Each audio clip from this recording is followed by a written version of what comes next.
And coming off a last start win at Moonee Valley, a $3.10 chance. She bounced right back to her best with a dominant all-the-way win at Moonee Valley on a night where it was certainly an advantage to be leading on the fence. She's drawn to get a nice run on the speed again here, and her best is obviously good enough to make her one of the leading contenders. It's just a question of whether she's now any value at the price, and at $3.10 she's probably backable, but can she? It's just a question also whether she can reproduce that peak rating 2 in a row. We don't have all the horses in the mounting yard yet, so we'll just go through the ones we do have. Here's the 5 Making Mayhem, Mick Price and Dale Smith with the son of Testarossa, and it is $5.50 out to $6.50. At his best, he beat Durandale and Profit Share in a $100,000 race before finishing third behind Madam Gangster and Profit Share at Flemington and ahead of Barisha. Unfortunately, he has not shown that form at all in his past 2 preparations, and I just need to see him reproduce his best before I could tip him as a winning contender, and he has been a little bit easy on course here already. Here is the Stalemate, another one for Mick Price, Ladies Persuasion for Ibrahim Gundadu, and Ladies Persuasion an $11 Hope.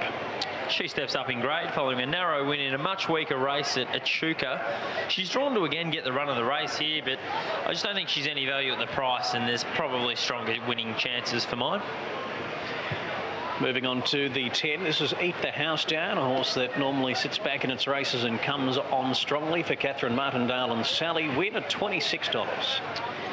Yeah, 50 Rater, who's been racing well in his past couple of starts at 0 to 58 level, but I think just looks far better suited back in that grade. His last win was March 2015 in a 0 to 58, which doesn't really read like strong form for this benchmark 70.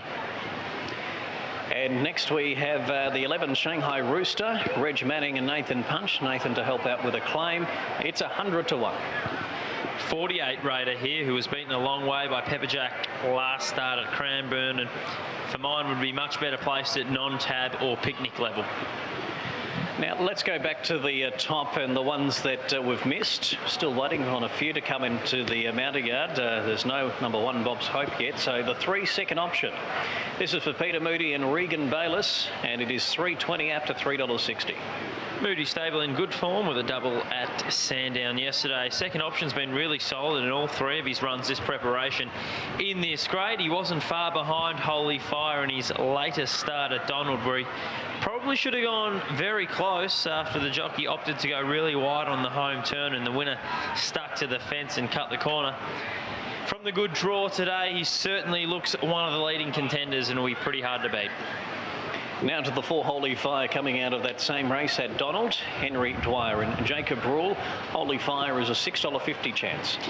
I'm not sure the barrier is ideal for Holy Fire here today, but the fact he's beaten Bob's Hope and second option in his past 2 starts mean he has to be considered one of the winning chances. He should be even fitter for having those 2 runs back from a spell, and is obviously among the leading contenders.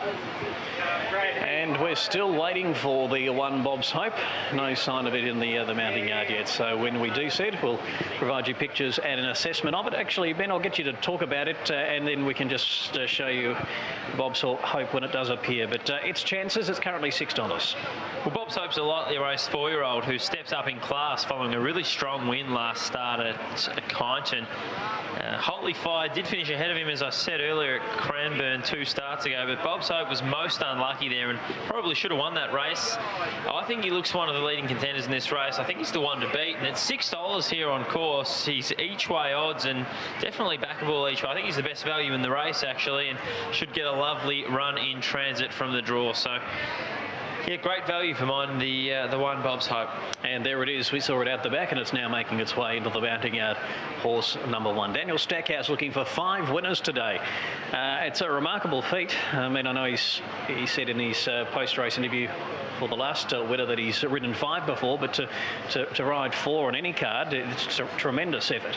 He's riding in great form, and he's putting the horses in the right position, which is so integral here at Traralgon. And well, Bob's Hope is drawn to get the run of the race. He's in great form. Stepping up, his form ties in nicely through Holy Fire and second option. He has to be a massive chance, and with Daniel Stackhouse riding in red-hot form, there's no reason why he can't make it 5 in this next race. Yeah, fingers crossed for his followers and, of course, for himself. And These runners are slowly making their way out onto the track. Looks like Bob's Hope has just been kept away from the others until they do leave the mounting yard. Selections, Ben, we haven't gone through those. So let's get your tips for the 6th race.